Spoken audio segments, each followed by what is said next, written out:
आज हम आप लोगों को बायोलॉजी के मोस्ट इम्पॉर्टेंट क्वेश्चन बताएंगे। तो चलिए शुरू करते हैं। पहला क्वेश्चन है, एक पादप के एक पुष्प के परागकणों का दूसरे पुष्प के वर्तिकाग्रों तक का स्थानांतरण कहलाता है। क्या कहलाता है? चार ऑप्शन आपके सामने हैं। इसमें से ऑप्शन सही होगा बी वाला, सजात पुष्पी परागण कहलाता है। आपको बता दें कि जब एक पुष्प के पॉलन ग्रेन अथवा परागकण उसी पौधे के दूसरे पुष्प के वर्तिकाग्र या स्टिग्मा पर पहुंचते हैं तो उसे ही सजात पुष्पी परागण कहा जाता है अथवा उसे ही जिटेनोगैमी पोलिनेशन कहा जाता है। सजात पुष्पी यानी जिटेनोगैमी अंग्रेजी में कहते हैं। यह एक तरीके का स्वपरागण या सेल्फ पोलिनेशन ही होता है। ये प्रश्न बहुत ही इंपॉर्टेंट है। क्यों? तो जिटेनोगैमी पर परागण के समान है, क्योंकि इसमें कारक या एजेंट की जरूरत होती है, लेकिन फिर भी जिटेनोगैमी या सजात पुष्पी स्वपरागण ही है, क्योंकि इसमें परागकण उसी पौधे से आते हैं, यानी उसी पौधे से परागकणों द्वारा परागण होता है। इनमें जो लास्ट वाला ऑप्शन है यह क्लिस्टोगैमी है, और क्लिस्टोगैमी बंद पुष्पों में परागण की क्रिया होती है, जैसे कनकौआ में होता है।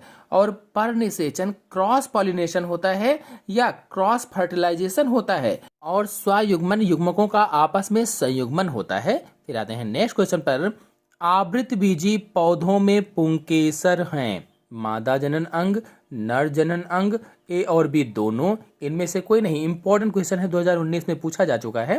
तो आवृतबीजी पौधों यानी एंजियोस्पर्म में एंड्रोसियम कौन सा होता है? तो जो पुष्प होता है उसमें नर जनन अंग ही एंड्रोसियम अथवा पुंकेसर अथवा पुमंग कहलाता है, और जो मादा जनन अंग होता है उसको गायनेशियम कहा जाता है अथवा जायांग कहा जाता है। आते हैं नेक्स्ट क्वेश्चन पर। एक आवृतबीजी में 400 पराग कणों को उत्पन्न करने के लिए कितने अर्धसूत्री विभाजन आवश्यक होंगे? 400, 100, 200, 50। 2015 में भी ये प्रश्न पूछा गया, 2019 में भी पूछा गया है। तो इसमें आंसर सही होगा बी वाला, 100। अर्धसूत्री जो विभाजन होता है इसमें जनन कोशिकाओं में होता है, और अर्धसूत्री विभाजन में एक कोशिका से 4 कोशिकाओं का निर्माण होता है। अब प्रश्न में 400 परागकणों को उत्पन्न करना है, अतः 100 अर्धसूत्री विभाजन अथवा अर्धसूत्री विभाजन को अंग्रेजी में मियोसिस डिवीजन कहा जाता है। मियोसिस डिवीजन की आवश्यकता होगी, और ये जरूर याद रखेंगे कि अर्धसूत्री विभाजन केवल जनन कोशिकाओं में होता है, यानी मियोसिस डिवीजन केवल रिप्रोडक्टिव सेल्स में होता है। आते हैं नेक्स्ट क्वेश्चन पर। एक पुष्प में विकसित होने वाले फल की प्रकृति में निम्नलिखित में से किसकी महत्वपूर्ण भूमिका होती है? देखिए, प्रश्न को अच्छे से पढ़ेंगे। फल की प्रकृति में कहा गया है, तो फल की प्रकृति में क्या होगा? पुमंग, परागकण, जायांग, निषेचन। आंसर सही होगा इसमें जायांग। इसमें से जो पहला ऑप्शन है पुमंग, ये पुष्प का नर जनन अंग होता है, जिसे अंग्रेजी में एंड्रोसियम अथवा पुमंग कहा जाता है। और जो पराग कण है ये पोलन ग्रेन्स होते हैं, नर युग्मक होते हैं, मेल गैमीट्स होते हैं। और जो निषेचन है ये फर्टिलाइजेशन होता है, जब नर और मादा युग्मक आपस में मिलते हैं तो उसे ही फर्टिलाइजेशन अथवा निषेचन कहा जाता है। नेक्स्ट क्वेश्चन है, आवृत बीजियों में भ्रूणपोष होता है। जो आवृत बीजी होते हैं उसमें भ्रूणपोष कैसा होता है? द्विगुणित, त्रिगुणित, अगुणित, बहुगुणित। द्विगुणित होता है कि त्रिगुणित होता है, अगुणित की बहुगुणित? ऑप्शन सही होगा इसमें से बी, त्रिगुणित होता है।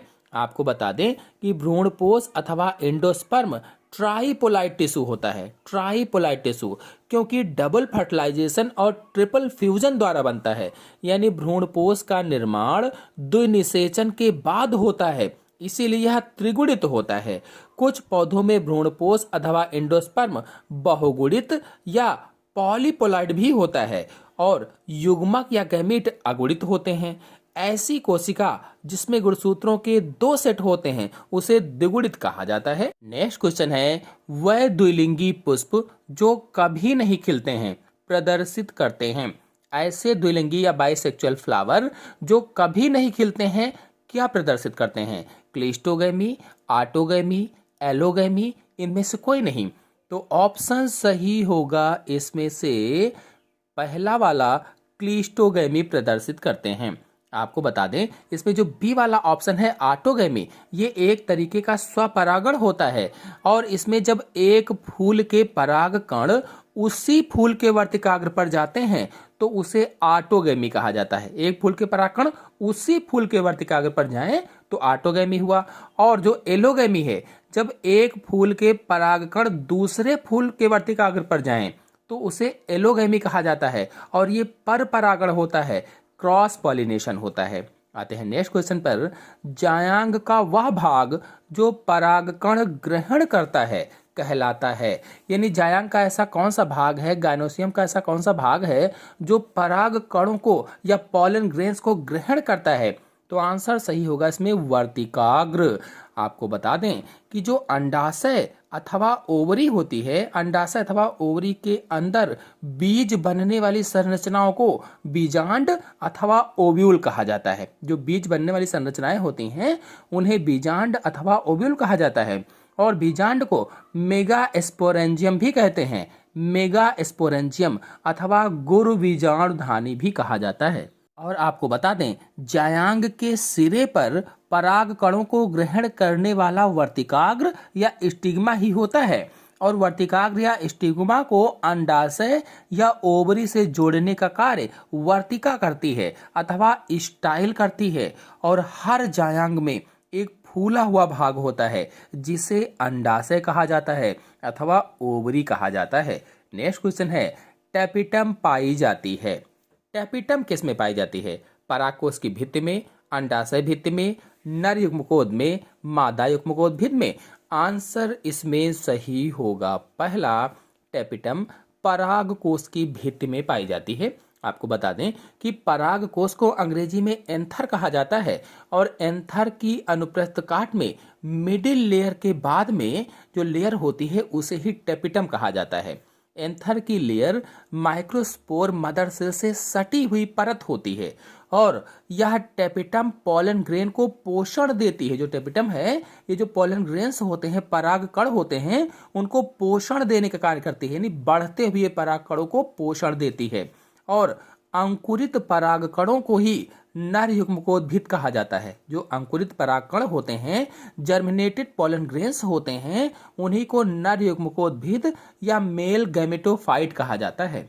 और भ्रूण कोश को मादा युग्मकोद्भिद कहते हैं। मादा युग्मकोद्भिद अथवा एम्ब्रियो सैक को ही फीमेल गैमेटोफाइट कहा जाता है। आते हैं नेक्स्ट क्वेश्चन पर। चींटी द्वारा परागण को कहते हैं। चींटी द्वारा परागण को क्या कहा जाता है? तो मर्मिकोफिली कहा जाता है। जो चींटी द्वारा परागण होता है उसे मर्मिकोफिली कहा जाता है। और जो इसमें पहला वाला ऑप्शन है एंटेमोफिली, ये कीट द्वारा परागण को एंटीमोफिली कहते हैं। जो कीटों के द्वारा परागण होता है उसे एंटीमोफिली कहा जाता है। और जो बी वाला ऑप्शन है जूफिली, जंतु परागण को जूफिली कहा जाता है। जंतु परागण को क्या कहते हैं? जूफिली। और जो सी वाला ऑप्शन है मेलिकोफिली, तो घोंघे द्वारा जो परागण होता है, घोंघे द्वारा, उसे मेलिकोफिली कहा जाता है। आते हैं नेक्स्ट क्वेश्चन पर। बिना निषेचन के भ्रूण विकसित होने को कहते हैं। असंग जनन, बहुभ्रूणता, अनिषेक फलन, अनिषेक जनन। बिना निषेचन के भ्रूण विकसित हो जाए उसे क्या कहा जाता है? आंसर सही होगा इसमें से पहला, असंग जनन कहा जाता है। आपको बता दें, जो बहुभ्रूणता है, बीज में एक से अधिक भ्रूणों के उत्पन्न होने को बहुभ्रूणता कहा जाता है या पॉली एम्ब्रियोनी कहा जाता है। बहुभ्रूणता को पॉली एम्ब्रियोनी कहते हैं, यानी बीज में एक से अधिक भ्रूण अगर उत्पन्न हो रहे हैं तो उसे बहुभ्रूणता कहते हैं। और जो अनिषेक जनन है, ये पार्थिनोजेनेसिस होता है, यानी अनिषेचित अंड से भ्रूण बनने की क्रिया को ही अनिषेक जनन कहते हैं या पार्थिनोजेनेसिस कहते हैं। और जो अनिषेक फलन है इसे पार्थिनोकार्पी कहा जाता है, यानी निषेचन के बिना फल बनने की क्रिया को अनिषेक फलन कहते हैं या पार्थिनोकार्पी कहते हैं। नेक्स्ट क्वेश्चन है, लेसर किरणों द्वारा जनन कोशिका को मारने के पश्चात भी पुष्पी पादप का परागकण अंकुरित होता है और सामान्य पराग नलिका का निर्माण करता है, क्योंकि ऑप्शन 4 आपके सामने है। कौन सा ऑप्शन इसमें सही होगा? ऑप्शन सही होगा इसमें बी वाला, लेसर किरणें उस क्षेत्र को क्षति नहीं पहुंचाती हैं जहाँ से पराग नलिका निकलती है। इसीलिए पराग नलिका यानी परागकण अंकुरित हो जाता है। आशा है आप सभी लोगों को वीडियो पसंद आया होगा। पसंद आया हो तो वीडियो को लाइक और शेयर कीजिए।